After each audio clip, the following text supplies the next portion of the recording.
Hello, good morning everybody. Welcome to NDS Annu academy bio. कैसे हैं आप सब लोग? मैं आपका एजुकेटर अनिल एनडीएस रामनारायण। आज हम एक बेसिक टॉपिक लेके आए हैं जिसका नाम है रेस्पिरेटरी सिस्टम, श्वसन तंत्र कहते हैं इसे। तो टॉपिक स्टार्ट करने से पहले वही कि जो नए स्टूडेंट हैं वो चैनल को सब्सक्राइब कर लें और जो हमारा सेशन है इसमें आगे बढ़े। इसमें ज़्यादातर चीज़ें रेस्पिरेटरी सिस्टम से रिलेटेड पूरा ख़त्म करने की कोशिश करेंगे, चाहे वो आपका नेट का सिलेबस हो या नीट का या डीबीटी सीएसआईआर या फिर 10th 12th बीएससी, किसी भी लेवल का आप जहाँ पर भी उससे सर्वाइव ज़रूरत पड़े उसे आप यूज कर सकें सही तरीके से। तो इसे कोशिश करेंगे थोड़ा डिटेल में लेके चलें। तो रेस्पिरेटरी के अगर हम बेसिक ओवरऑल की बात करें तो हम कुछ टॉपिकों पे बेसिक टर्म पे बात करते हुए चलते हैं। जैसे ये इसका क्या है, ये रेस्पिरेटरी सिस्टम है। ये इस तरीके से इसमें लंग्स होते हैं, 2 लंग्स पाए जाते हैं। यहाँ ट्रैकिया होता है।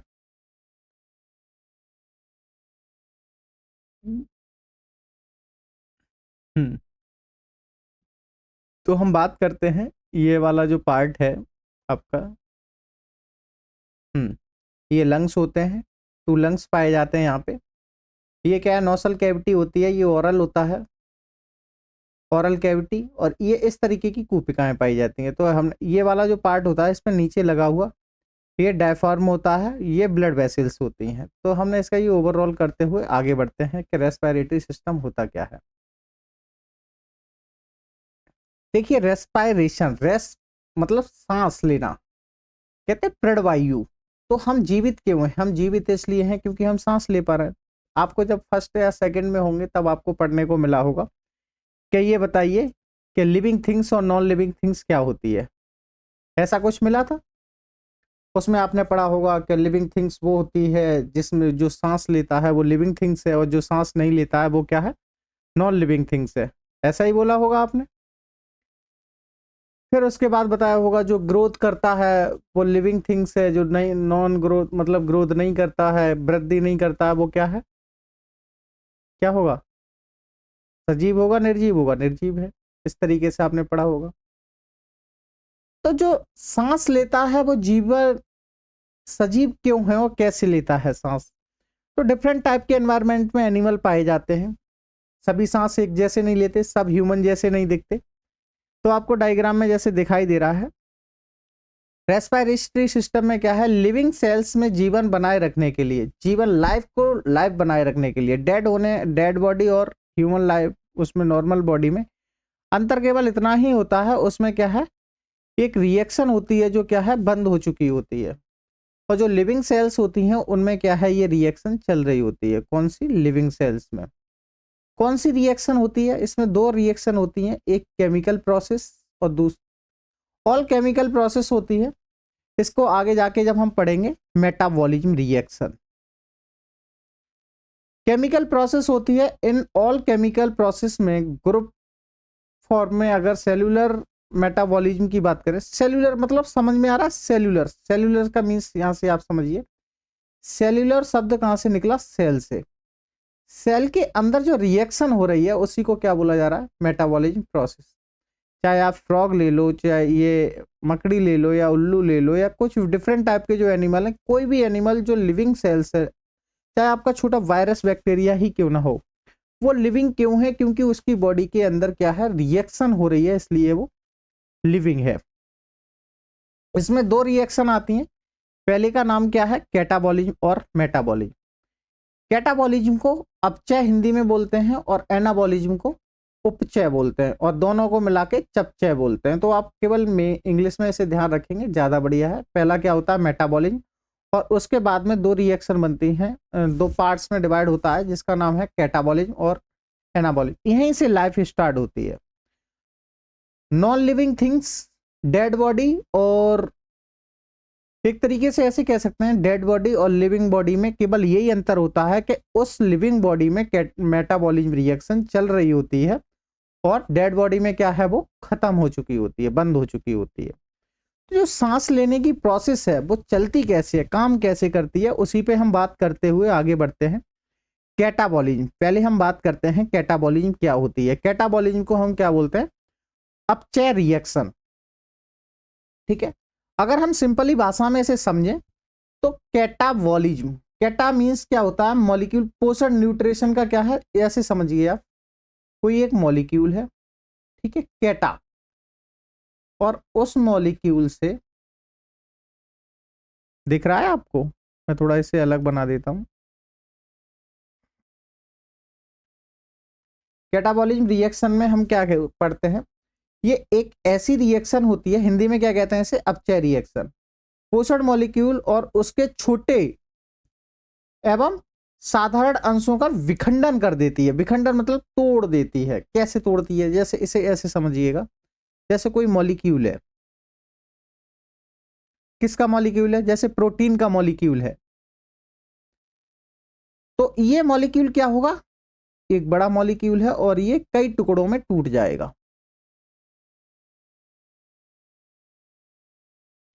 तो कैटाबॉलिज्म रिएक्शन क्या करती है, किसी भी चीज को तोड़ने का काम करती है, इसलिए इसे क्या बोलते हैं, डिग्रेडेशन। समझ आ रहा है, डिग्रेडेशन रिएक्शन। एनर्जी क्या करती है यहां से, रिलीज। जब कोई चीज टूटेगी तो एनर्जी रिलीज होगी, तो वही कर रही है ये। Deamination, carbon skeletons enters TCA cycle, ammonia, urea, urea cycle. तो ये क्या कर रही है, रिएक्शन किसी भी मॉलिक्यूल को तोड़ रही है, जो बड़ा मॉलिक्यूल है उसे छोटे मॉलिक्यूल में परिवर्तित कर रही है। इसीलिए हम इस रिएक्शन को हम क्या कहते हैं, विखंडन रिएक्शन। दूसरे शब्द में हम क्या कह सकते हैं इसे, विखंडन। विखंडन मतलब बिखर जाना, टूट जाना। समझ आ रहा है, इस रिएक्शन को क्या बोलते हैं, कैटाबॉलिज्म रिएक्शन। ठीक, अब बात करते हैं एनाबॉलिज्म। एनाबॉलिज्म को क्या बोलते हैं हम, एनाबॉलिज्म को उपचय रिएक्शन बोलते हैं। Anabolism is the parts of metabolism in which simple molecule. समझ आ रहा है, एक सिंपल मॉलिक्यूल है, इसमें होता क्या है, ये जो विखंडन थे, कैटाबॉलिज्म क्या कर रही थी, इसने मॉलिक्यूल को इस तरीके से अलग अलग क्या कर दिया, बिखेर दिया, यही कर रही थी। यहां से यहां जाने वाली प्रोसेस, आगे बढ़ने वाली, एक मॉलिक्यूल को डिफरेंट पार्ट में खोल देना, क्या है, कैटाबॉलिज्म। एनाबॉलिज्म उसका उल्टा करती है। एनाबॉलिज्म क्या होता है, इन सारे मॉलिक्यूल का एक बनना, जैसे बहुत सारे मॉलिक्यूल आए और एक मॉलिक्यूल का निर्माण हो जाना। तो वही बता रहा है इसमें, ये क्या करता है, मैक्रो मॉलिक्यूल बन जाता है, मैक्रो, बड़ा मॉलिक्यूल। तो ये निर्माणकारी रिएक्शन है, और वो क्या है, एक तरीके से कह सकते हैं विखंडनकारी रिएक्शन है। तो सिंपल इसमें देखा जाए तो क्या है, सिंपल मॉलिक्यूल का क्या होता है, सिंथेसिस हो रहा होता है into complex molecule using energy, जैसे एटीपी, एनएडीपीएच।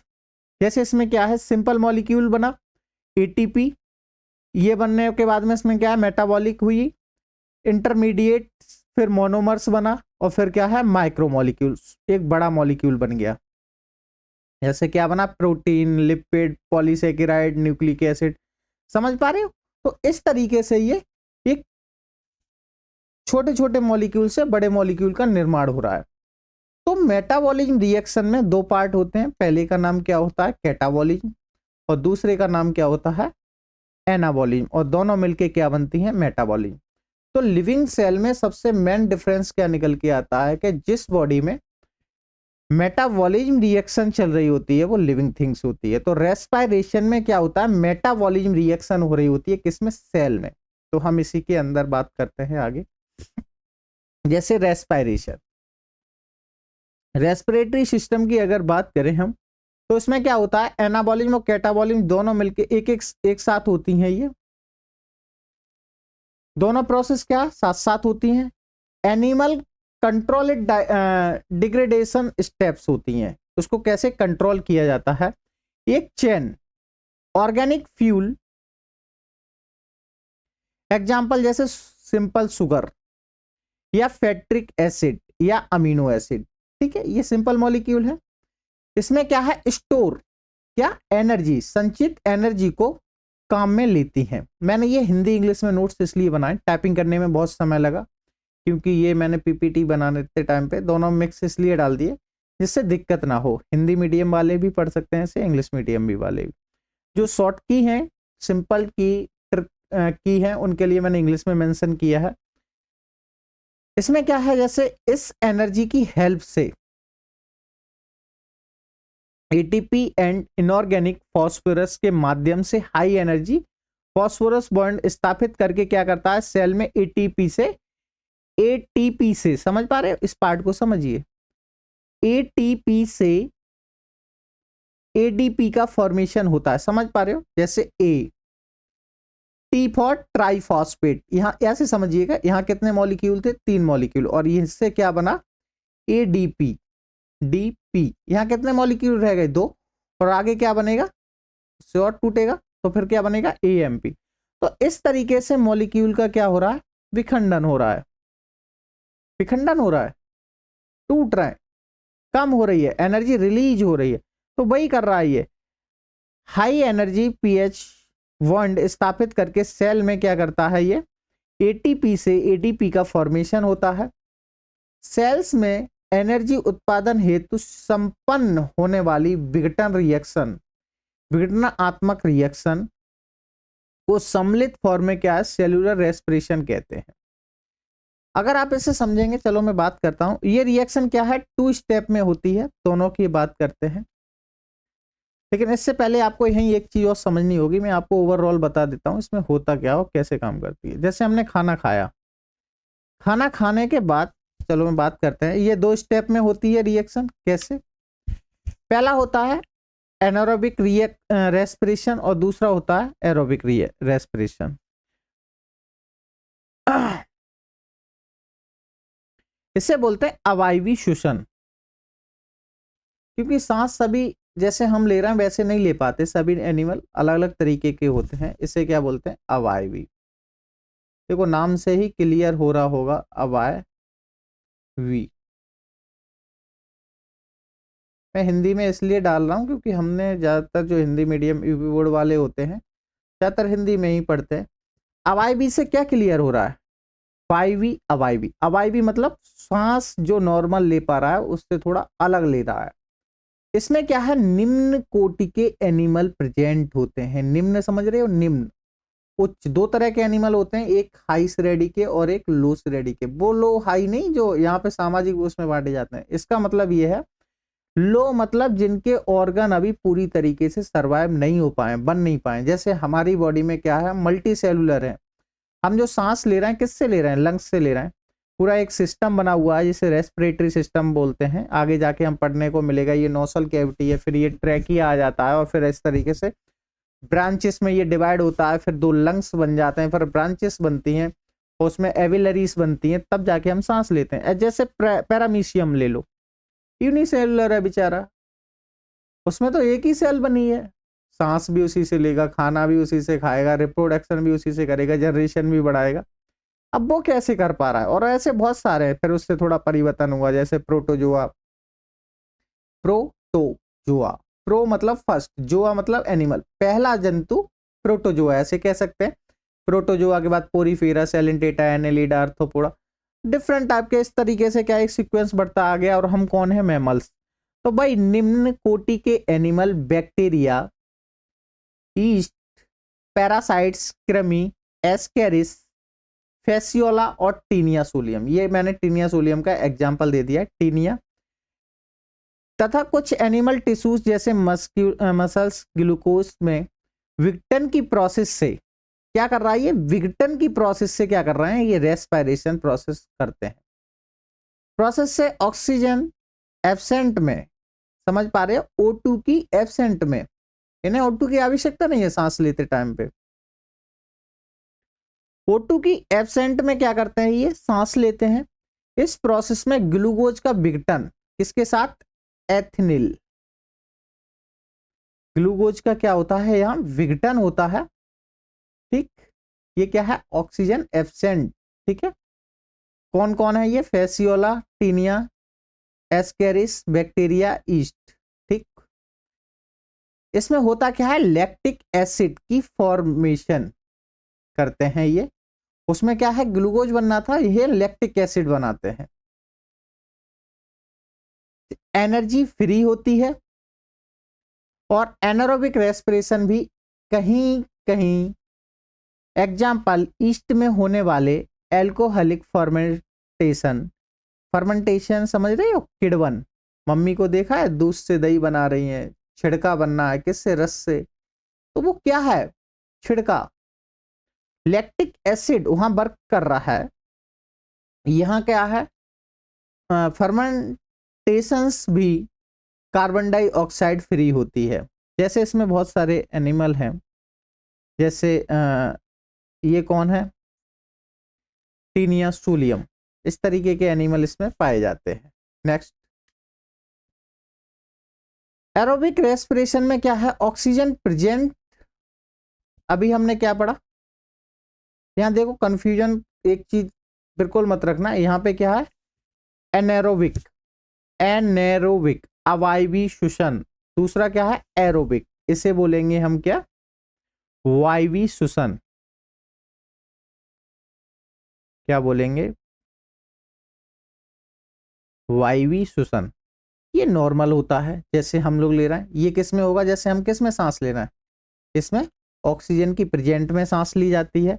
एनर्जी वही कह रहा है, ऑक्सीजन की प्रेजेंट में होने वाले रेस्पिरेशन को क्या बोलते हैं, एरोबिक, और ऑक्सीजन की एब्सेंट में होने वाले रेस्पिरेशन को क्या बोलते हैं, एनारोबिक। तो ये अंतर है इसका। या इसे क्या बोलते हैं, वायवी श्वसन, मैंने हिंदी में भी लिखा है, कहते हैं अधिकांश एनिमल, ज्यादातर एनिमल किससे ऐसी सांस लेते हैं, ऑक्सीजन की प्रेजेंट में होने वाले रेस्पिरेशन को क्या कहते हैं हम, एरोबिक रेस्पिरेशन। इसे वायवी रेस्पिरेशन भी कहते हैं। अधिकांश एनिमल क्या है, एरोबिक या वायवी रेस्पिरेशन से जिंदा रहते हैं या सांस लेते हैं। एरोबिक रेस्पिरेशन द्वारा फूड का सब्सटेंस का पूर्ण होता है, जिसके फलस्वरूप क्या है, कार्बन डाइऑक्साइड और H2O बनता है। इसमें काफी मात्रा में एनर्जी निकलती है। ग्लूकोज के एक मॉलिक्यूल से ऑक्सीडेशन से करीब कितना निकल रहा है, समझ पा रहे हो, 673 कैलोरीज एनर्जी मुक्त होती है। इसका ओवरऑल देखें, पहले नंबर आपको एक चीज और बता दूं, जो ये वाली रिएक्शन होती है ये सेल के साइटोप्लाज्म में होती है। देखिए ये सेल है, सेल के अंदर क्या है, ये न्यूक्लियस पार्ट है और ये क्या है, साइटोप्लाज्म पार्ट है। तो ये वाली रिएक्शन कहां हो रही होती है, यहां हो रही होती है, ठीक है इसमें। लेकिन एरोबिक में क्या होता है, ये रिएक्शन साइटोप्लाज्म, ये रिएक्शन कहां कहां हो रही होती है, जैसे ये सेल है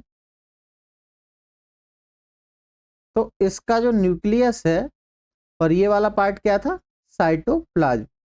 तो ये साइटोप्लाज्म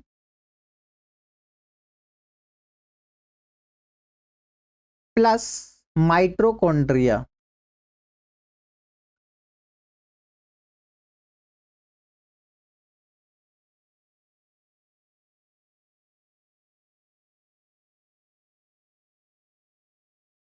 माइटोकॉन्ड्रिया, इन दोनों में हो रही होती है। वो किस में हो रही है, ओनली केवल साइटोप्लाज्म में हो रही होती है, ठीक है। अधिकांश एनिमल क्या है, जैसे देखा जाए एनिमल एंड प्लांट, क्या है, एरोबिक रेस्पिरेशन करते हैं। इसमें क्या है, वही प्रोसेस होती है, O2 को क्या करते हैं, वो इनपुट करते हैं और कार्बन डाइऑक्साइड को, एक मिनट,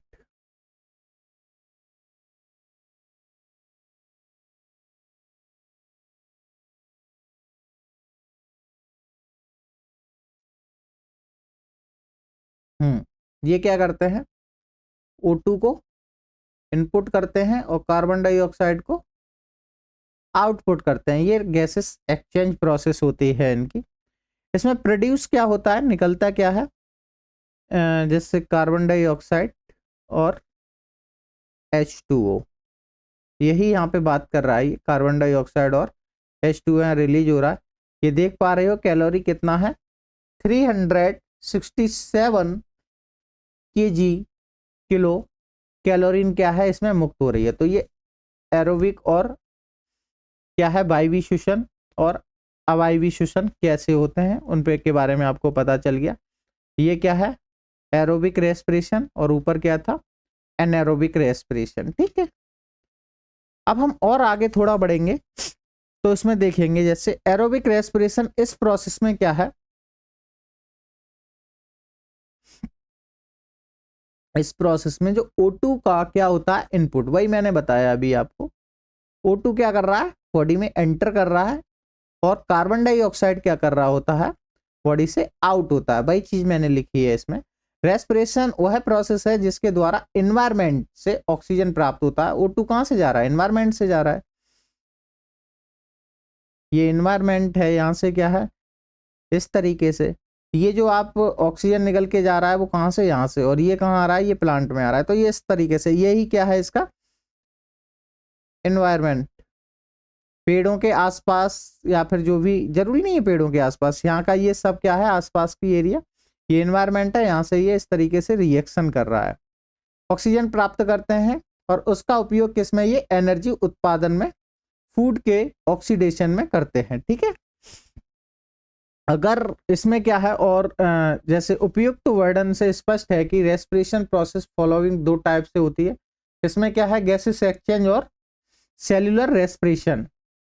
जैसे गैसेस एक्सचेंज की बात की जाए, मैं थोड़ा इसमें एनारोबिक और एरोबिक में थोड़ा एक किताब का रेफरेंस लेते हुए आपको समझा दूं ये कैसे कैसे होता है। मैं वही चीज जो आपको समझाई है वही को दोबारा रिपीटली बताने की कोशिश कर रहा हूं। देखो इसमें क्या होता है एरोबिक ऑक्सीशन बोलते हैं, उसे अनऑक्सीशन बोलते हैं। ठीक है, एरोबिक और अनएरोबिक ये क्या है अवायवीय श्वसन और ये है वायवीय श्वसन। इसमें क्या है सॉरी ये क्या है एरोबिक रेस्पिरेशन ऑक्सीशन। इसमें क्या हो रहा है ऑक्सीजन की अनुपस्थिति में नहीं हो सकता।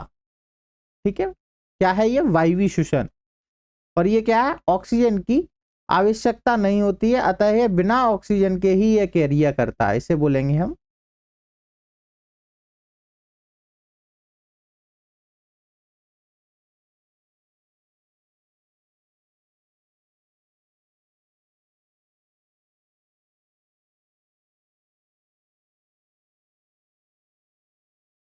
ये वायवीय श्वसन है और ये क्या है अवायवीय श्वसन। ठीक है, इसमें ऑक्सीजन एब्सेंट होती है, इसमें गैर ऑक्सीजन के ही क्रिया कर लेता है। इसमें क्या है ग्लूकोज को पूर्ण ऑक्सीडेशन हो जाता है तथा कार्बन डाइऑक्साइड जल बन जाता है। ठीक है, इसमें क्या है पूर्ण ऑक्सीकरण नहीं हो पाता है, अतः एल्कोहल में कार्बन डाइऑक्साइड आदि बनते हैं।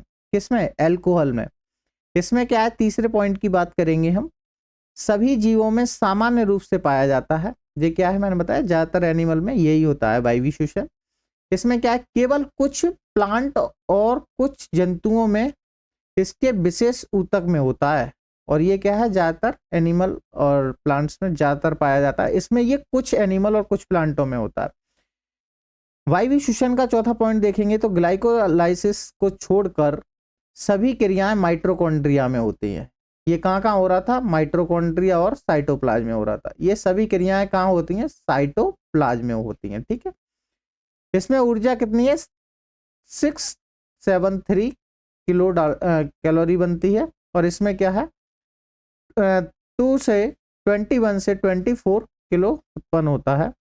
इसमें क्या है विमुक्त निर्मुक्त ऊर्जा का अनुबंधन 38 एटीपी अणु बनते हैं एक ग्लूकोज अणु से, और इसमें क्या होता है एक अणु ग्लूकोज से केवल 2 एटीपी अणु बनते हैं। अगर हम इन दोनों को देखें जैसे ये वाली रिएक्शन थी, ये क्या थी एरोबिक और ये थी एनारोबिक। इसमें अगर देखा जाए थोड़ा और मैं इसे समझाने की कोशिश करता हूं आपको।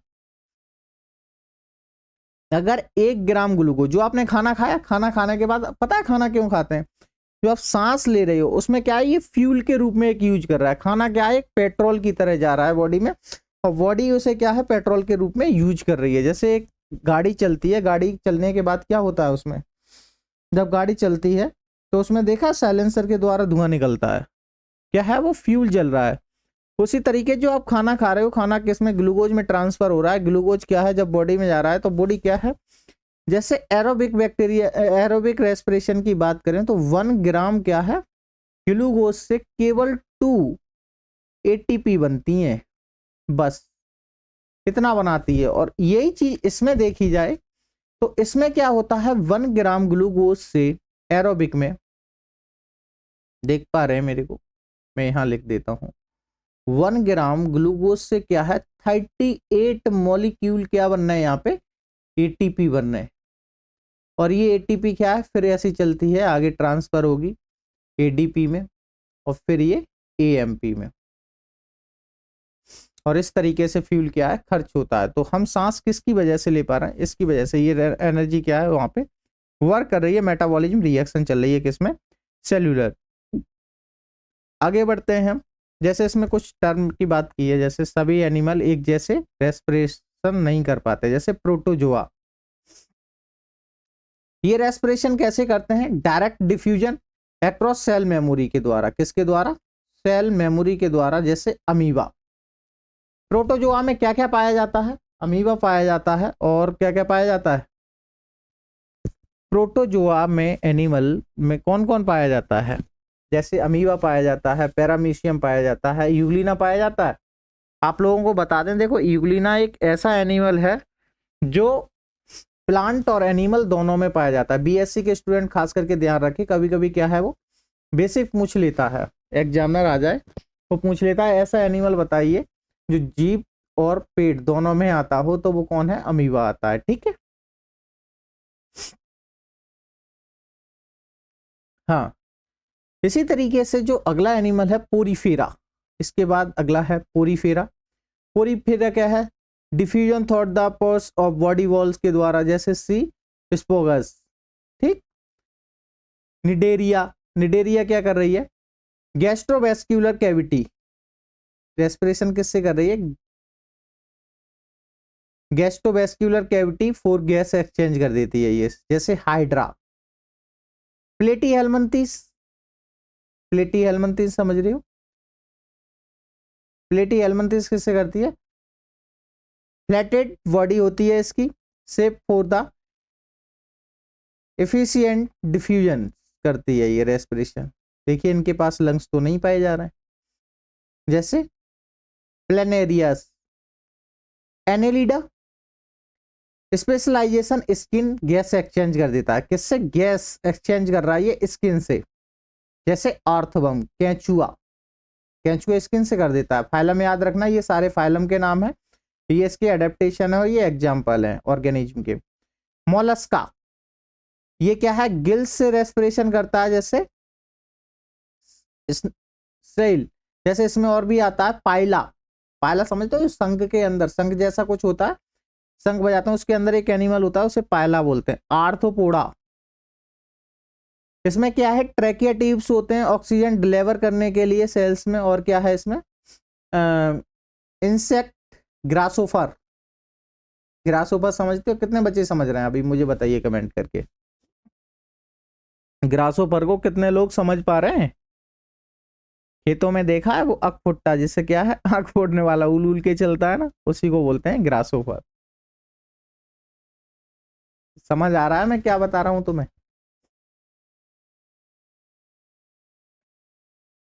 नेक्स्ट आगे बढ़ते हैं। हेलो, आवाज आ रही है, ऑडियो वीडियो कंप्लीट है, एक बार मुझे थम्स के लाइक करके बताइएगा, ऑडियो वीडियो कंप्लीट है।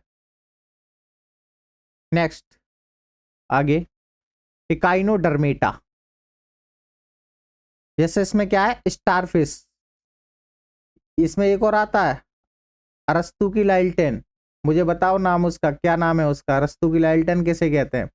ये क्या है, ट्यूफिट and popular for the gas exchange कर देते हैं, ये विद सी वाटर में रहते हैं।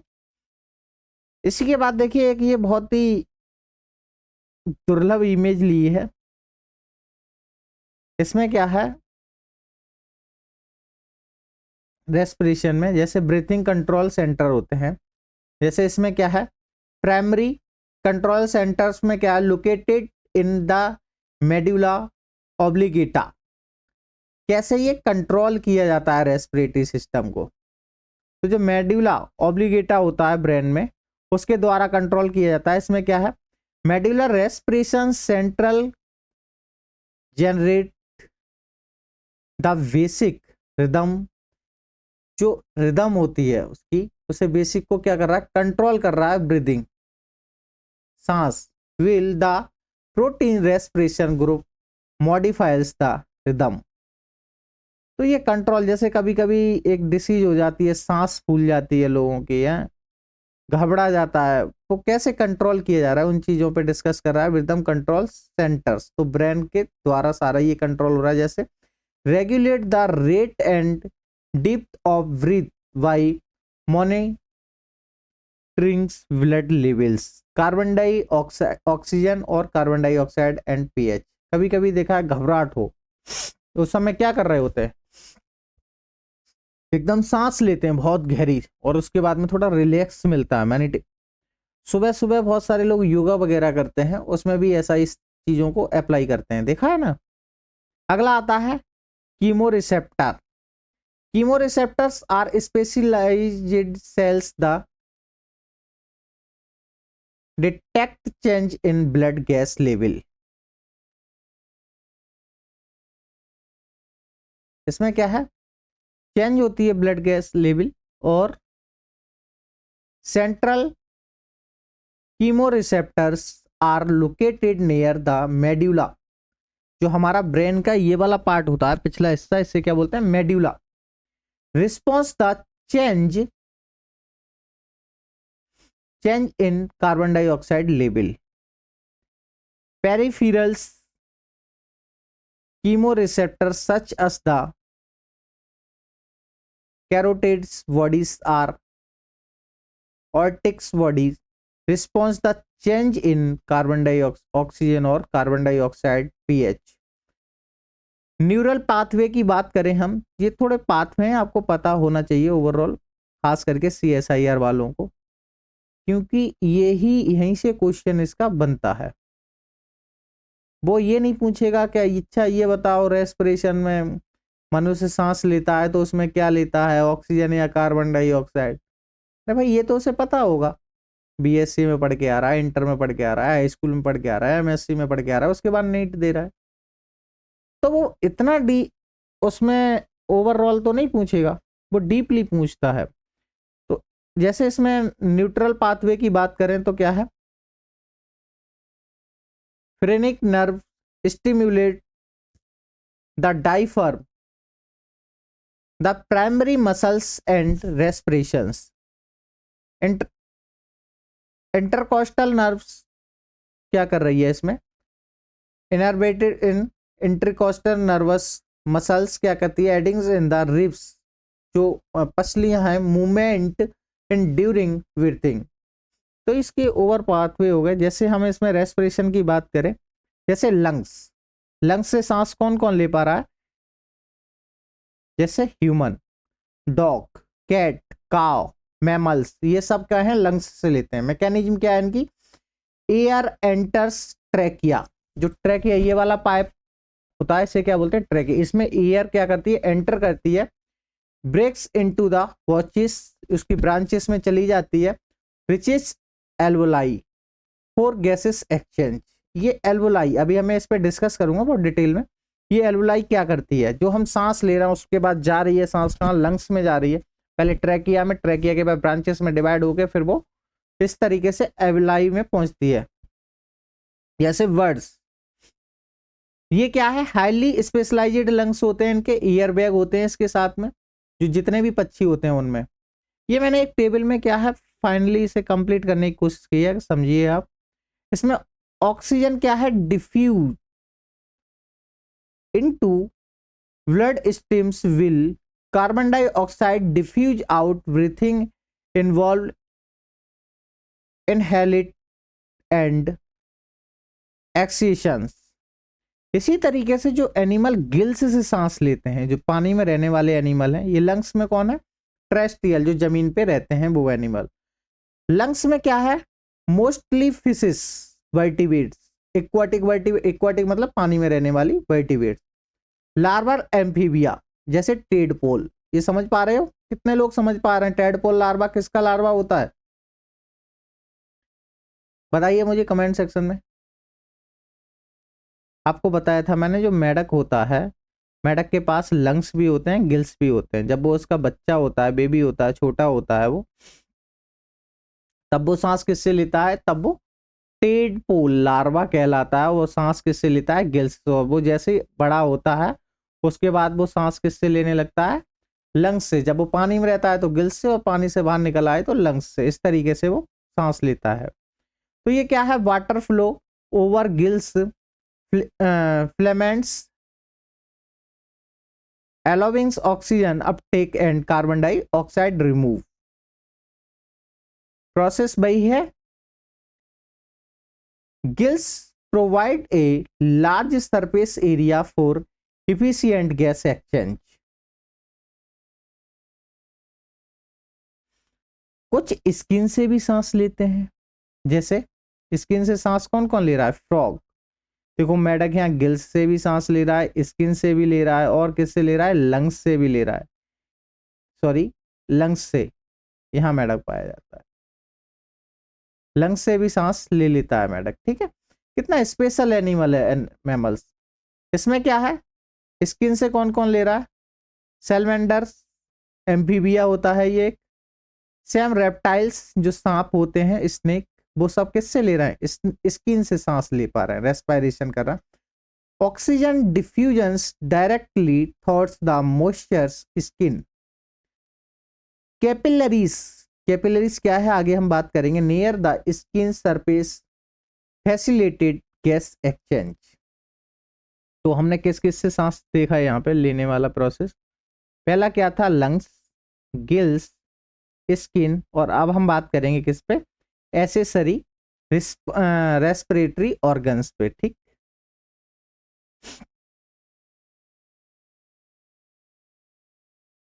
इसमें क्या है?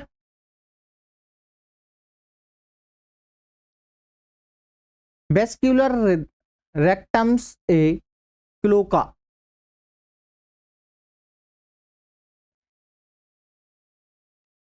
Aquatic terrestrial and reptiles, air sick and birds enhance gas exchange during both inhalations and exhalations. Addition, additional structure of gas exchange words have air sick। मैंने बताया था पक्षी के अंदर जो उसका जो लंग्स होता है, उससे पहले उसके नीचे क्या होते हैं? उसके एयर सेक होते हैं। Contact there the lungs. तो ये इस तरीके से सांस ले पाते हैं डिफरेंट टाइप के एनिमल। तो आई होप आपको समझ आई होगी। इस स्लाइड में कई एनिमलों का और कई रेस्पिरेटरी सिस्टम, ये आपको अब समझ में आ रहा होगा कि जो एनिमल होते हैं वो डिफरेंट टाइप से सांस ले पाते हैं। सभी एनिमल एक जैसे सांस नहीं ले पाते। ठीक, नेक्स्ट।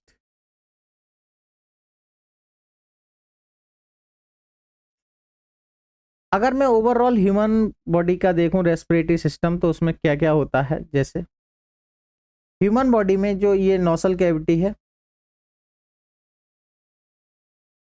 ये वाला पार्ट नोज, यहाँ से एयर जाती है, और ये ट्रेकिया है। ये वाला पार्ट क्या है? ट्रेकिया। देखिए, और इसके बाद ये क्या है? ये ब्रांचेस में डिवाइड हो जाता है। और ये जो क्या है? दो लंग्स होते हैं, एक लेफ्ट लंग्स और एक राइट लंग्स। सांस यहाँ से एंट्री की, बॉडी में गई, ट्रेकिया में आई, और ये ब्रांचेस में डिवाइड हुई, और यहाँ से लंग्स में आई। और जो ब्रांचेस हैं यहाँ पे क्या है? कुछ एविलाई होती हैं। अब सोचने वाली बात यह है, ये बहुत लंबी संख्या में होती हैं, ये हम इस पर डिस्कस करेंगे आगे कि ये किस तरीके से काम करती हैं और किस किस तरीके से ये इसी का रोल है पूरा, जिसकी वजह से एनिमल क्या है? सांस ले पाता है अच्छे तरीके से।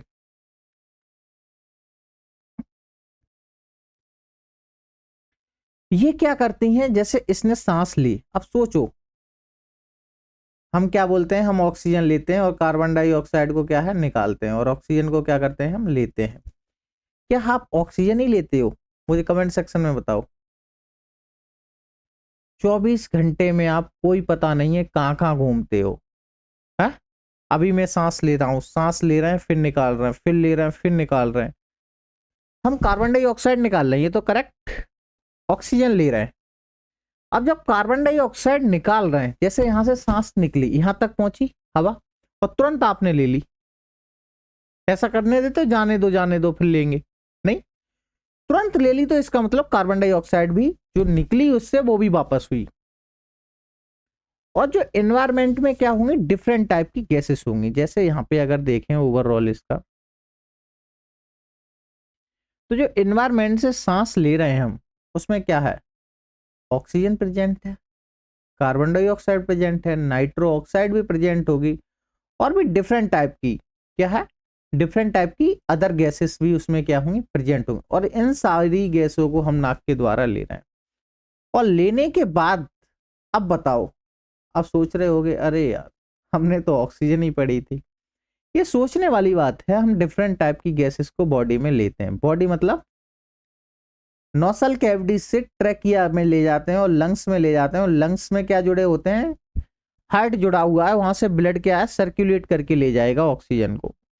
तो जो एल्वेलाई होती हैं इनका काम होता है फिल्टर करना, वो केवल आगे किसको, ऑक्सीजन को ही आगे बढ़ाएगी, अदर गैसेस को आउट करके बाहर निकाल देगी।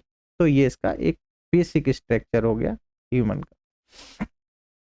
गैसेस एक्सचेंज इन एनिमल्स पे बात करें तो गैसेस एक्सचेंज का तात्पर्य क्या होता है, इसमें क्या है, सेल ऑक्सीडेटिव डिग्रेशन होता है, oxidative digression.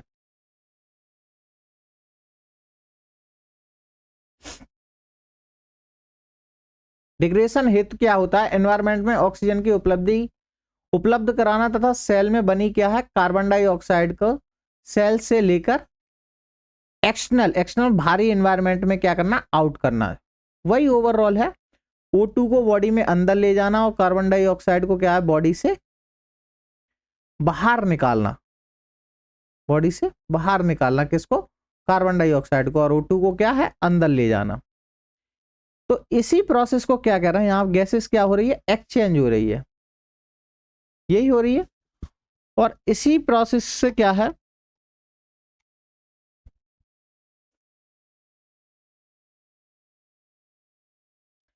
Protozoa Porifera सेलेंटेटा phylum के एनिमल में क्या है, ये इंसेक्ट एसेक्ट्रा में क्या है, एनवायरमेंटल एंड टिश्यूज के माध्यम से गैसेस एक्सचेंज का बिना किसी माध्यम से डायरेक्ट रेस्पिरेशन हो जाता है। इसमें क्या है, डायरेक्ट रेस्पिरेशन हो जाता है। इस टाइप के रेस्पिरेशन को क्या कहते हैं, डायरेक्ट कहते हैं, क्योंकि जो स्किन से ले रहा है, जैसे प्रोटोजोआ है, या प्रोटोजोआ हो, पोरीफेरा हो, सेलेंटेटा हो, या फिर कौन हो, इंसेक्ट हो, आर्थ्रोपोडा के एनिमल हो।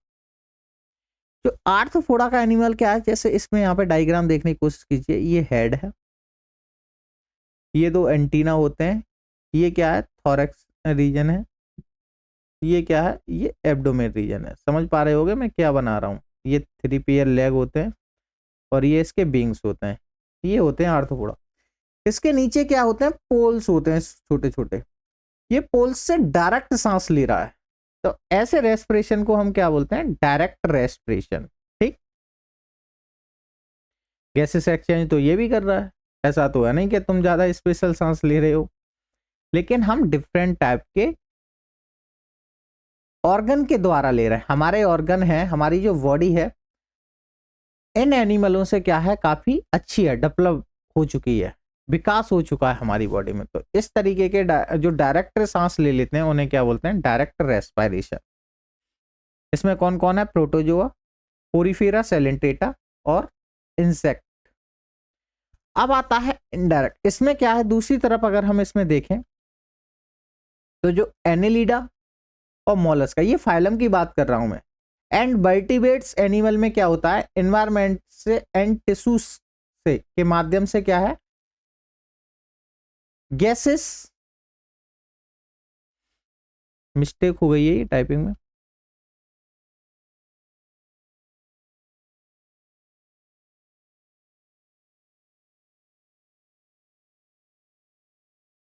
गैसेस एक्सचेंज क्या है, ब्लड के माध्यम से होता है। इस प्रकार के रेस्पिरेशन क्या है, इनडायरेक्ट रेस्पिरेशन होते हैं। उसमें जो डायरेक्ट सांस जा रही है इसलिए वो क्या है, डायरेक्ट रेस्पिरेशन। इसमें क्या है, ब्लड के माध्यम से एक बीन्स बनी होगी, नेटवर्क बने होंगे, उसके माध्यम से क्या है, ब्लड घूम रहा है।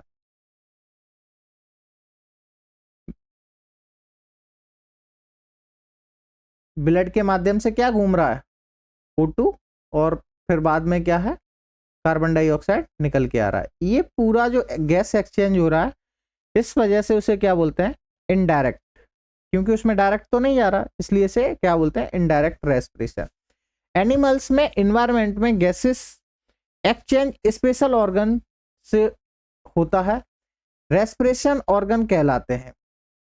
जो एनिमल, ये कह रहा है, ऐसे एनिमलों में क्या है, एक स्पेशल उनके ऑर्गन होते हैं। जैसे फॉर एग्जांपल आप मान लीजिए, आप स्पेशल ऑर्गन है, जैसे केंचुआ, उसमें देखा है केंचुआ में एक कभी खून देखा है भागता हुआ, उसमें एक बीन्स होगी और उससे क्या है, ब्लड आ रहा होगा, जा रहा होगा, आ रहा होगा, तो वो क्या है, उसका एक स्पेशल ऑर्गन है। लेकिन इससे पहले जो आपने एनिमल पढ़े थे, जैसे पोरीफेरा, प्रोटोजोआ, सेलेंटेटा और इंसेक्ट, इसके पास कोई स्पेशल ऑर्गन नहीं था, डायरेक्ट सांस ले रहे थे, इसलिए इससे जो डायरेक्ट सांस ले रहा है उसे क्या बोला जा रहा है, डायरेक्ट रेस्पिरेशन। और जो किसी स्पेशल ऑर्गन के माध्यम से सांस ले रहा है उसे बोल रहे हैं हम इनडायरेक्ट रेस्पिरेशन। ठीक है, यही अंतर है इसमें इनडायरेक्ट और डायरेक्ट रेस्पिरेशन में। ठीक, इसमें जैसे मोलस्का, इसमें वर्टिब्रेट भी आते हैं, आप वर्टिब्रेट में आते हो, मोलस्का आ गया, एनेलिडा आ गया, ये सब क्या है, टिश्यूज, इन्वायरमेंटल एंड टिश्यूज से, इनके पास क्या रेस्पिरेटरी ऑर्गन्स होते हैं, जैसे अभी हम ह्यूमन में बात करके आए।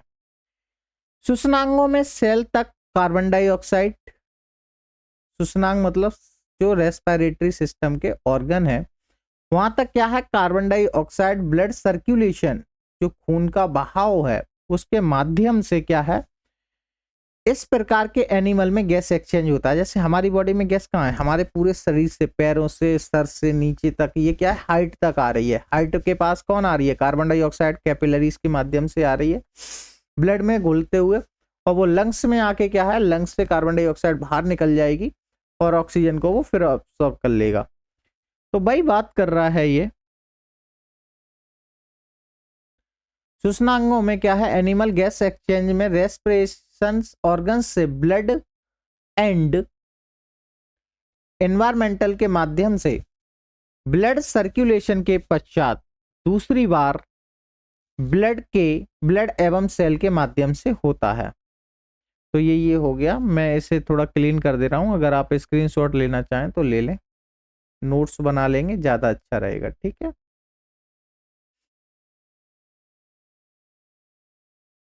Next, gases exchange in animal में अगर देखें, एक्वाटिक एनिमल में गिल्स, एक्वाटिक एनिमल्स में क्या पाए जाते हैं, गिल्स पाए जाते हैं। स्थली जो टेरेस्ट्रियल एनिमल होते हैं या वर्टिब्रेट्स में क्या होते हैं, लंग्स होते हैं। ये दो करेक्टर हैं इसके। मेनली रेस्पिरेशन ऑर्गन होते हैं, जैसे फ्रॉग, फ्रॉग क्या है, मेढक, टेडफॉल लार्वा, ये क्या है, मेढक का ही जो लार्वा होता है उसे क्या बोला जाता है, टेडफॉल लार्वा। जैसे मैंने बताया था, मेढक एक स्पेशल एनिमल है, उसमें लंग्स भी पाए जा रहे हैं, गिल्स भी पाए जा रहे हैं, और वो स्किन से भी सांस ले रहा है। वही बात कर रहा है फ्रॉग का, टेडफॉल लार्वा गिल्स द्वारा एंड अडल्ट लंग्स द्वारा रेस्पिरेशन करता है। लंग्स के अतिरिक्त अडल्ट फ्रॉग मेढक स्किन के द्वारा मुख श्वासन कैविटी भी रेस्पिरेशन कर लेता है। समझ पा रहे हो, 3-4 तरीके से ये सांस ले पा रहा है। अगर ये सारी चीजें आपके अंदर हो तो सोचो, अभी लोग आपको पकड़ के घेर लेते हैं, फिर आपको नहीं है, कहीं भी नहीं ढूंढ पाएंगे। तो ये मेढक के पास स्पेशल ऑर्गन है, अडेप्टेशन होता है इसमें। इसके अतिरिक्त बहुत से एनिमल में हेल्प एसेसरी रेस्पिरेशन ऑर्गन भी पाए जाते हैं, जैसे for example fishes, air bleeder, fishes में क्या होते हैं, एयर ब्लीडर होते हैं। अब हम बात कर लेते हैं जैसे कुछ और भी एनिमल हैं जो सांस ले रहे हैं, जैसे स्किन, इंटरग्यूमेंट में क्या है, स्वतंत्र जीवी, जैसे कृमि, एनेलिडा, एम्फीबिया, जो हम अभी ऊपर बात करके आए हैं, वो ओवरऑल इसे खत्म करते हुए चलते हैं। जैसे बक्कल कैविटी में एम्फीबिया आ गया, गिल्स, मोलस्का आ गया, एक्वेटिक वर्टिब्रेट्स आ गया, इस तरीके से बुक गिल्स, ये CSIR के लिए बहुत इंपॉर्टेंट है।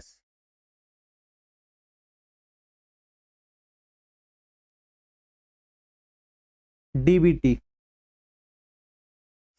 क्वेश्चन वो यहीं से बनाता है कि कौन सा एनिमल, वो मैचिंग दे देता है कि ये इससे मैच करने हैं। फिर आता है डर्मल ब्रांची, इसमें क्या है, काइनोडर्मेटा आ जाता है। ट्रैकियल्स, तो ये इस तरीके से इसमें ऑर्डर आ जाता है, इंसेक्टा लार्वा वगैरह।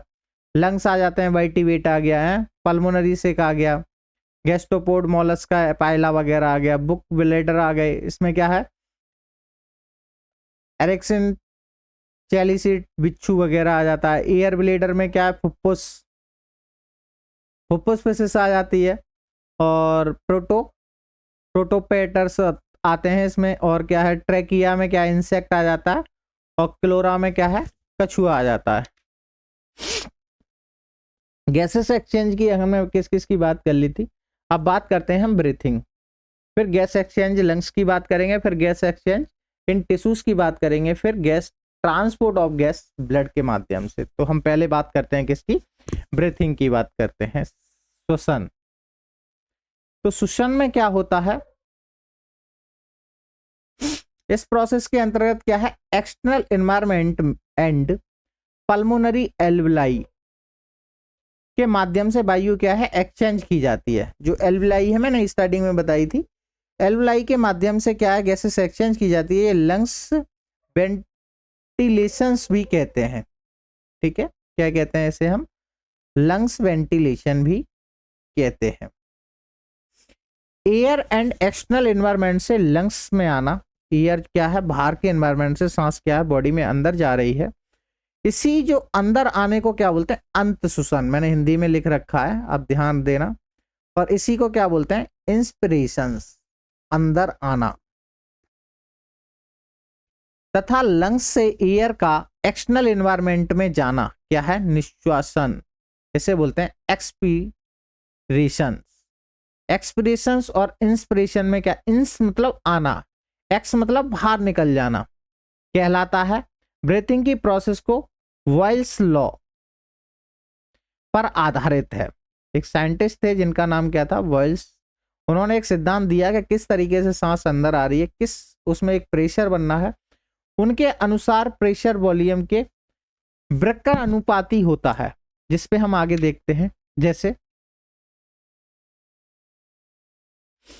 जो लंग्स है वो सांस ले कैसे रहे, फिर वो बाहर क्यों निकल रही है, उसी पे बात करते हैं। इसमें क्या है, कैविटी वॉल्यूम का क्या है, ग्रोथ एंड कमी होने के कारण कैविटी वॉल्यूम का लंग्स क्या है, पिचक रहे हैं, फिर उसे खींच रहे हैं सांस को। कई चीजें आती हैं, जैसे हम सांस लेते हैं तो पेट पिचक जाता है, और सांस निकालते हैं तो पेट क्या है, फूल जाता है। तो ये कई रिएक्शन है, उस पर हम बात करेंगे आगे। लेकिन जो सांस प्रोसेस है वो कैसे काम कर रही है, प्रेशर्स का क्रम कमी व वृद्धि होती रहती है। परिणाम स्वरूप क्या होता है, इसमें एक्सटर्नल एनवायरनमेंट से लंग्स में एंट्री होती है, किसकी, एयर की, तथा लंग्स से एक्सटर्नल एनवायरनमेंट में चली जाती है। पहले एयर क्या है, लंग्स में आ रही है, फिर वो एक्सटर्नल एनवायरनमेंट में चली जा रही है। जैसे अगर हम व्यायाम करते हैं, थकावट या घबराहट के समय क्या है, हम गहरी सांस लेते हैं, जो एक ऐच्छिक प्रोसेस है। ऐच्छिक समझ रहे हो, अपनी इच्छा के अनुसार सांस लेने वाली प्रोसेस को क्या बोलते हैं, ऐच्छिक प्रोसेस। इस दौरान न केवल तंतुपट ही अधिक संकुचित होता है, जो उसका नीचे पार्ट होता है वो अधिक संकुचित होता है, अपितु एक्सटर्नल इंटरकॉस्टल मसल्स भी पूर्ण रूप से संकुचित हो जाता है। जब हम सांस एकदम पूरी तरीके से लेते हैं, कभी कभी जब कभी घबराहट हो, आप एकदम घबरा जाओ, डर लगे आपको, या फिर टेंशन में हो जाता है, एक बहुत गहरी सांस लेना, तो उसमें क्या है, जब सांस, इसे क्या बोलते हैं, ऐच्छिक प्रोसेस। इसमें एक्सटर्नल इंटरकॉस्टल भी क्या होता है, मसल्स क्या है, पूर्ण तरीके से संकुचित होती है, जिससे क्या है, कैविटी में नॉर्मल रेस्पिरेशन होता है। और जो हम नॉर्मल सांस ले रहे हैं उससे कई गुना ज्यादा क्या है, ऑक्सीजन जाएगी बॉडी में, बॉडी को रिलैक्स मिलता है उस समय। इसमें क्या होता है, 20 से 25% अधिक बढ़ती है उसकी कैपेसिटी। अगर हम वॉल्यूम की बात करें, ये कैसे ले रही है ब्रीदिंग में, ब्रीथिंग के समय क्या है, लंग्स के भरने और निकलने वाली वायु की मात्रा सदैव समान नहीं होती। ऐसा नहीं है कि लंग्स हमेशा एक ही समान गैसेस को लेंगे और उसी के एक ही समान गैस को आउट करेंगे। अपितु परिस्थितियों के अडेप्टेशन कम या अधिक होती है, अतः लंग्स में क्रियात्मक वास्तविक धारिता को डिफरेंट पाई जाती है। जैसे अगर आप तेज चल रहे हैं, कभी कभी घबराए हुए हैं, कभी आप बैठे हुए हैं, कभी सोए हुए हैं, कभी रनिंग कर रहे हैं, तो जो लंग्स में गैसेस की आउट आना और इनपुट आउटपुट होना, निकलना और इनपुट आना, ये दोनों प्रोसेस क्या है, कोई कंप्लीट नहीं होगी। कितनी सांस ले रहा है वो कंबड़ होती रहती है। तो जो बॉयल लॉ है उसमें ये बताया गया है, जैसे जो ये आपको ये दिख रहा है, इंस्पिरेटरी रिजर्व वॉल्यूम में देखा जाए तो 2.8 लीटर। इसके बाद देखिए ये टोटल वॉल्यूम क्या है, 0.5 लीटर्स निकल के आ रहा है। और फिर क्या है, एक्सपीरेशंस रिजर्व वॉल्यूम्स, अब सांस क्या है, निकल गई। यहाँ क्या है, सांस आई कितनी, इतनी। उसके बाद ये क्या है, 1.5 लीटर निकल गई। रेसिडुअल वॉल्यूम क्या है, 1.2 एल। जैसे यहाँ पे अगर हम देखेंगे, वाइटल्स कैपेसिटी क्या है, 4.5 लीटर्स। इंस्पिरेटरी कैपेसिटी क्या है, 3.3 लीटर्स। और रेसिडुअल्स कैपेसिटी क्या है, 2.4 लीटर्स। और टोटल लंग्स कैपेसिटी देखेंगे तो 5.7 लीटर्स होती है। ये काम कैसे करती है, इसे देखिए, थोड़ा ध्यान से देख लीजिए। जो ह्यूमन लंग्स होते हैं कि दोनों लंग्स में समथिंग क्या, 75 करोड़, देखो ये बहुत ही इंपॉर्टेंट पार्ट है, 75 करोड़ क्या पाई जाती हैं, एल्विलाई पाई जाती हैं, जो समथिंग कितना पार्ट गिरती हैं, जो समथिंग 100 वर्ग मीटर, अर्थात तो बॉडी की सरफेस के समथिंग 50 गुना होता है। एल्विलाई की दीवार के चारों ओर क्या है, ब्लड सेल्स का बना जाल होता है। एल्विलाई में सल की उपकला तथा ब्लड की सेल्स एंडोथीलियम्स अतः पास पास एक रेस्पिरेशन मेमोरी फॉर्मेशन करती हैं। देखिए इसमें देखने की कोशिश कीजिए, ये बहुत कुछ बता रहा है। ये क्या है, एल्विलाई। लंग्स था, लंग्स में क्या है, ब्रांचेस थी, और ब्रांचेस में क्या है, ये एक ब्रांच है, और एक ब्रांच में क्या है, ये एल्विलाई है। ये कैपिलरीज है इसकी। ऐसा नहीं है कि देखो ब्लड कहाँ आ रहा है, आपके हार्ट से लंग्स की तरफ आ रहा है। अगर वो लंग्स में डायरेक्ट आ जाएगा तो नाक से होके ब्लड निकल आएगा, और ऐसे में आदमी बचेगा नहीं। तो उसमें क्या है, कुछ कैपिलरीज होती हैं। देखिए ये निचला हिस्सा क्या है, एल्विलाई का। अगर हम इस पे आगे बात करेंगे, इससे क्या है, जो आपको ग्रीन कलर ब्लैक कलर का दिखाई दे रहा है, ये क्या है, इसमें कार्बन डाइऑक्साइड। ये क्या है, कार्बन डाइऑक्साइड। और ये वाला पार्ट क्या है, O2। तो ये क्या कर रही है एल्विलाई, एल्विलाई से O2 अंदर आ रहा है कैपिलरीज में, और कार्बन डाइऑक्साइड बाहर निकल रहा है। ठीक, तो ये वाली चीज क्या है, ये आपको दिखाई दे रहा है, ये है इसका, मैं देखो कलर दूसरा ले लेता हूं। जो ये ब्लैक कलर का दिख रहा है, ये क्या है, बीन्स है ब्लड की, और वो वहां से क्या लेके आ रही है, अशुद्ध रक्त को लेके आ रही है, और ये एल्विलाई में छोड़ दिया है इसने ब्लड को। क्या है, ये कार्बन डाइऑक्साइड। और ये क्या है, जो हम नाक से सांस ले रहे हैं, और ये क्या है, एल्विलाई प्योर फिल्टर करके इसे क्या है, ये ऑक्सीजन है, और इसे इस तरीके छोड़ दिया। आगे हम इसे देखने की कोशिश करें। देखो इसमें आपको क्लियर दिख रहा होगा, इसीलिए मैंने बहुत सुंदर सुंदर डायग्राम डाले गए, आप समझ सकें। सेल के ब्लड एंड एल्विलाई में एयर के माध्यम से रेस्पिरेशन गैस, रेस्पायरेशन गैसेस का क्या होता है, एक्सचेंज। इसी श्वसन कला के आर पार क्या है, सिंपल डिफ्यूजन द्वारा मेमोरी में एल्विलाई ब्लड के माध्यम से गैसेस एक्सचेंज का एक लिमिट होती है, जिस डिफ्यूजन कैपेसिटी करते हैं एक दाब विशेष पर O2 की तुलना में कार्बन डाइऑक्साइड क्या है, 20 गुना अधिक तीव्रता से क्या कर जाता है, डिफ्यूज कर जाता है। O2n की तुलना में 2 गुना अधिक तीव्रता से क्या करता है, डिफ्यूज। डिफ्यूज मतलब विलय हो जाता है। डिफ्यूज मतलब विसरित, ठीक है, मैंने हिंदी में लिखा है ये। देखिए ये क्या है, एल्बिलाई। यहां से जो ग्रीन ये क्या दिख रहा है आपको, ये कार्बन डाइऑक्साइड निकल रहा है, और ये रेड कलर का क्या है, O2। इसी तरीके से जो आपको डॉक्टर की दुकान में देखा होगा, एक पेड़ जैसा स्ट्रक्चर होता है। मैंने बहुत सारे बच्चों से पूछा, बताइए वो स्ट्रक्चर क्यों होता है, नहीं पता। तो उसमें जो रेड वाला होता है ये क्या है, प्योर ब्लड, और ये क्या है, अशुद्ध ब्लड। तो एल्बिलाई यही है। ये क्या है, एल्बिलाई कितनी होती हैं ये, अभी मैंने बता के आया 75 करोड़। समझ पा रहे हो। तो ये एक एल्बिलाई है। अब ये कैसे गैसेस को एक्सचेंज कर रही है, इसमें क्या है, गैस आई, और गैस यहां से ही फिल्टर होती है, नहीं तो ब्लड कहां चला जाएगा, नाक से होके बाहर निकल जाएगा। ये क्या है, कैपिलरी से यहां से ब्लड आया। देखो ये क्या है, ये आपको दिखाई दे रहा है, कार्बन डाइऑक्साइड वाला ब्लू है, और O2 क्या है, ऑक्सीजन क्या है, रेड है। तो देखो यहां से ब्लड क्या है, एंट्री किया। जो हार्ट से ब्लड आता है, हृदय से, वो इसी तरीके से आता है। यहां से ब्लड आया, एंट्री किया, ये आरबीसी है, और ये क्या है, अशुद्ध ब्लड है।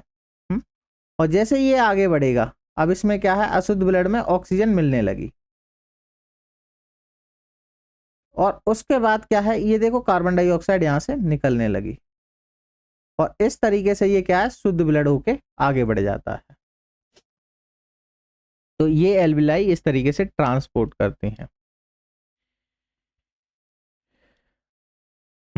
इसमें देखिए गैसेस एक्सचेंज में प्रत्येक अंत शोषण के साथ क्या है, कूपिकाएं, कूपिकाओं को ही एल्बिलाई कहते हैं, तक पहुंचने वाली 360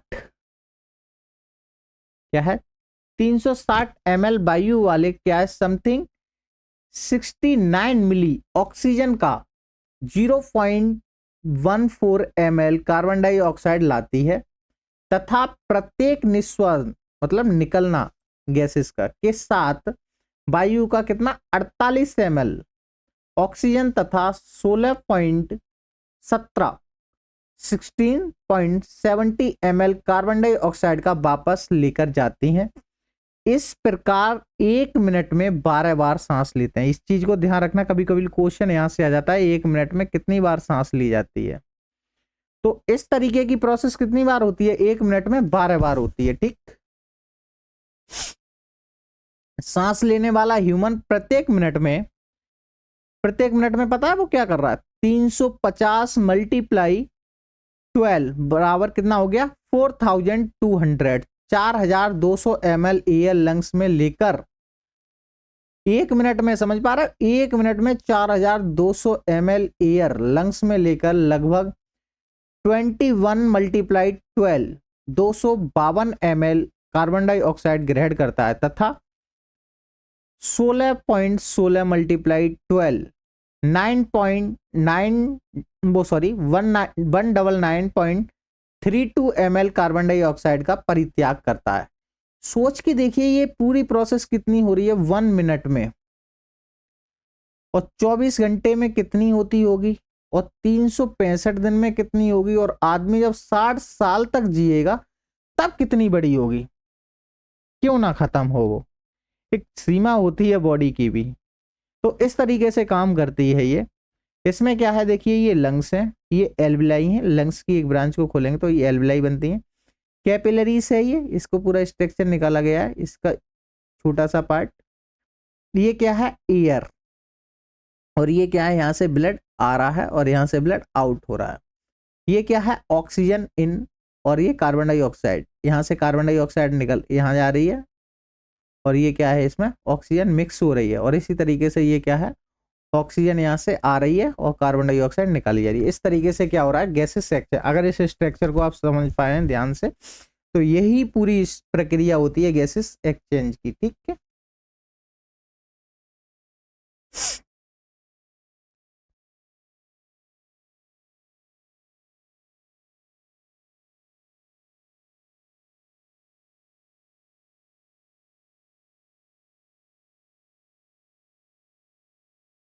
नेक्स्ट,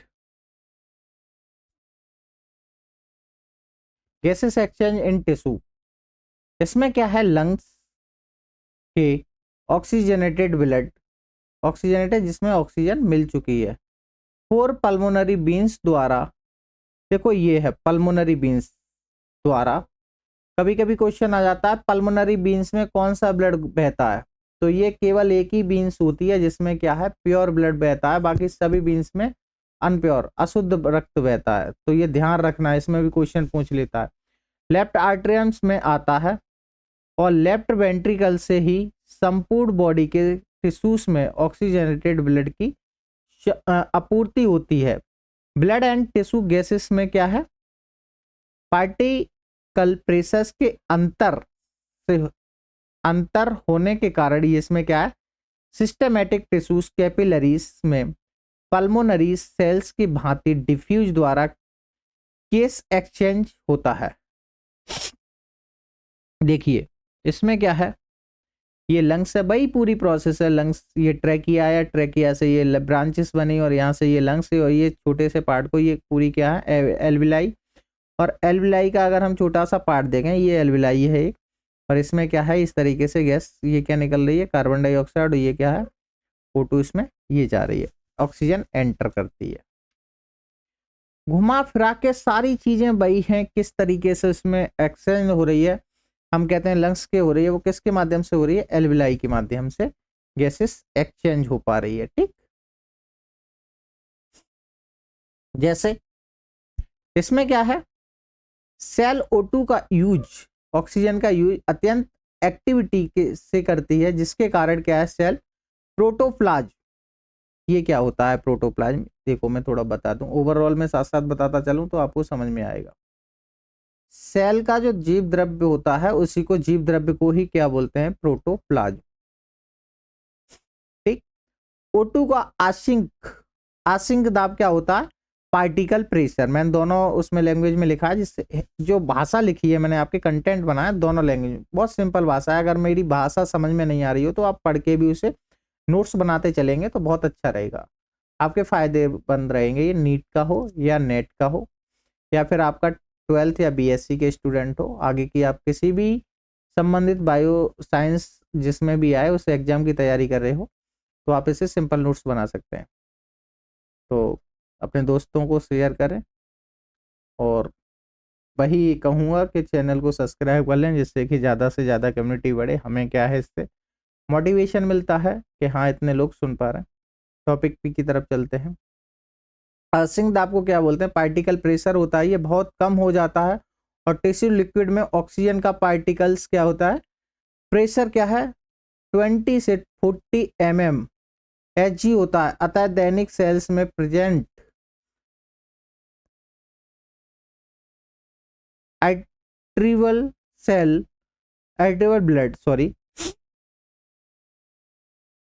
आर्टरियल ब्लड में क्या है ऑक्सी हीमोग्लोबिन, ये हीमोग्लोबिन ही होती है, ऑक्सीजन क्या है फ्री कर देती है, जो लिक्विड में विसरित या डिसॉल्विंग मतलब मिलना हो जाती है।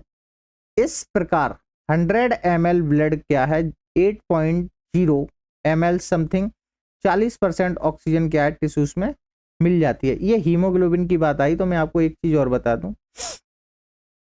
देखो ये चीजें आपको जब तक बेस नहीं पता होगा तब तक आपको समझ नहीं आएगा। ये हीमोग्लोबिन क्या होती है, हीमोग्लोबिन और मायोग्लोबिन, इन दोनों को अगर आप देखोगे तो ये हीमोग्लोबिन क्या कर रही है, ये ऑक्सीजन को लेके जाती है और कार्बन डाइऑक्साइड को लेके आती है, लेकिन ये कहाँ तक जाती है सेल के जो मोटी मोटी नसें होती हैं वहां तक, उसके बाद में जो कैपिलरीज होती हैं कैपिलरीज के क्या है ये हीमोग्लोबिन मायोग्लोबिन को दे आती है ऐसे ऑक्सीजन को, और यहाँ से कार्बन डाइऑक्साइड ले आती है, लेकिन मायोग्लोबिन अंदर जाती है किसमें कैपिलरीज में। तो ये इसका ओवरऑल हो गया, यही चीज इसमें दिखाई गई है, ये एबिलाई है, इसमें कार्बन डाइऑक्साइड निकल के आ रहा है और ऑक्सीजन क्या है इसमें आउटपुट हो रहा है।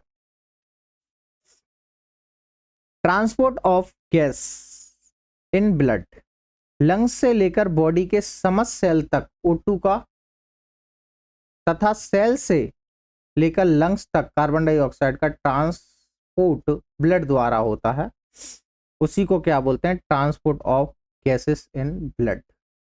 जैसे इसमें क्या है ये लंग्स है, हार्ट है, डायफ्राम है और ब्लड वेसल्स है। यहाँ से क्या है, एयर आ रही है नोज के द्वारा और वो ट्रैकिया में जा रही है, फिर लंग्स में जा रही है। लंग्स में क्या है, एल्विलाई है, एल्विलाई के माध्यम से क्या है वो उसमें हार्ट के लिए भेजी जा रही है ऑक्सीजन, और उसके द्वारा क्या है, ये डायफ्राम क्या है, पेट को फूलना कम करना, वो उसके काम में आता है। और उसके बाद ही क्या है, ब्लड वेसल्स में पूरे ब्लड को, ऑक्सीजनेटेड ब्लड को भेजा जाता है। ये वाला पार्ट क्या है, ये ट्रैकिया होता है। ये क्या है, अपर रेस्पिरेटरी ट्रैक्ट होता है, जिसमें क्या आता है, नोसल कैविटी और ओरल कैविटी, ये दोनों आ जाती हैं। ठीक है, ये एल्विलाई है। नेक्स्ट, रेस्पिरेटरी क्वारंटाइन्स की बात करें तो इसमें क्या है, एक सिद्धांत दिया था, एक साइंटिस्ट थे, बात करेंगे इस पर। इसमें क्या है, उत्पादित CO2 का यूज की गई O2 का आयतन के अनुपात में शोषण का भागफल करते हैं। अर्थात तो इसमें क्या है, volume of carbon dioxide released upon volume of O2 utilised. जो लोग टाइपिंग करते हैं, कंप्यूटर सीख रहे होंगे, आपको पता होगा इसे टाइपिंग करने में कितनी दिक्कत होती है। फिर भी आपके लिए मैं करता हूं, तो आपका इतना तो दायित्व तो बनता है। कोशिश करता हूं कि आपको ज़्यादा से ज़्यादा कंटेंट बहुत ही सिंपल भाषा में, लैंग्वेज में पहुंचाऊं। विभिन्न खाद्य सब्सटेंस क्या है इसमें के लिए रेस्पिरेशन क्वांटिटी होती है के लिए आरक्यू फॉलोइंग प्रकार से कर सकते हैं। जैसे इसमें क्या है, ग्लूकोज बनना है C6H12O6, और इसके बाद में इसने क्या है 6H2O को निकाला। आरक्यू अगर इसका देखें तो इसमें कार्बन डाइऑक्साइड अपॉन O2 बन के ये 6 बना और ये बन। इस टाइप से प्रोटीन का जो आरक्यू निकल के आया वो क्या है 801 फैट 0.707 होता है। वॉर इफेक्ट की बात करें तो वॉर इफेक्ट क्या है, इसमें ब्लड में कार्बन डाइऑक्साइड का तनाव, ग्रोथ होने या पीएच घटने। इसमें पीएच घटने का मतलब क्या है, हाइड्रोजन में की संख्या बढ़ने पर ऑक्सीजन के प्रति हीमोग्लोबिन की आकर्षण मतलब जुड़ने की शक्ति क्या हो जाती है, कम हो जाती है। कब होगी, जब इसमें कार्बन डाइऑक्साइड बढ़ेगी तब। ऑक्सीजन हीमोग्लोबिन वियोजन ब्रक क्या है, राइट और क्या है, खिसक जाता है। इसी को वॉर इफेक्ट बोलते हैं। वॉर इफेक्ट में क्या है, जो ऑक्सीजन की जुड़ने की, हीमोग्लोबिन से जुड़ने की कैपेसिटी क्या है, कम हो जाती है। जैसे इसमें ये देख पा रहे हैं, पीएच कितना है 7.6 लंग्स का है, ठीक। और इसके बाद इसमें पीएच 7.4 ये वाला जो देख पा रहे हैं आप, इसका है। और नीचे जो ब्लू कलर में देख रहा है पीएच 7.2 पेरिएटिव फील्ड, इसमें क्या है, लो हो रहा है ये, और ये हाई है। तो ये क्या है, इस तरीके से ऊपर जाने वाला हाई, नीचे लो। तो ये इसने क्या निकाला, वॉर इफेक्ट का डायग्राम है, देख लीजिए एक बार आप। तो आपने ये ओवरऑल पढ़ा क्या क्या। इसी में क्या है, रेस्पिरेटरी सिस्टम को अगर बेसिक टर्म देखेंगे तो इसमें क्या है,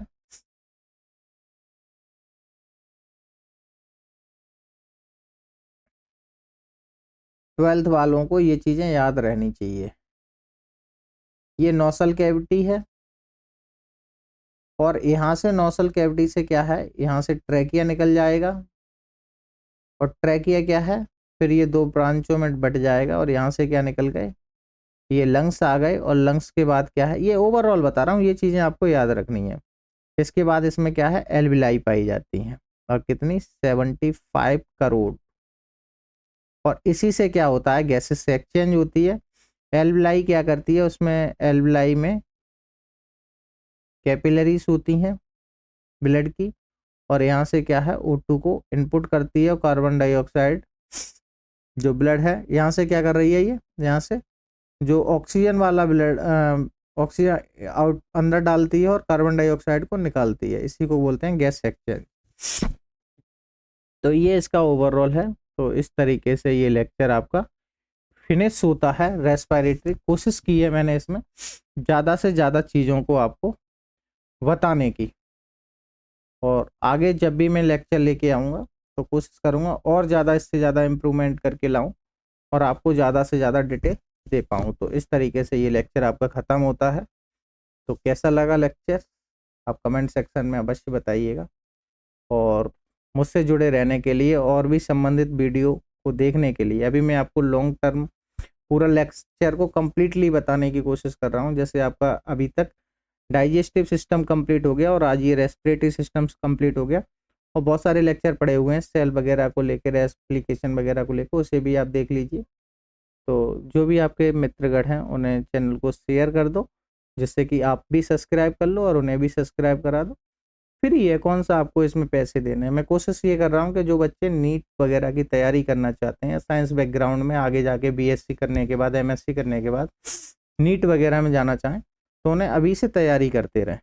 ठीक, तो थैंक यू सभी के लिए बने रहने के लिए क्लास में। आपका दिन शुभ हो। चैनल को सब्सक्राइब कर लें, लाइक शेयर करें, और कैसा लगा वीडियो अवश्य बताएं कमेंट सेक्शन में। Thank you.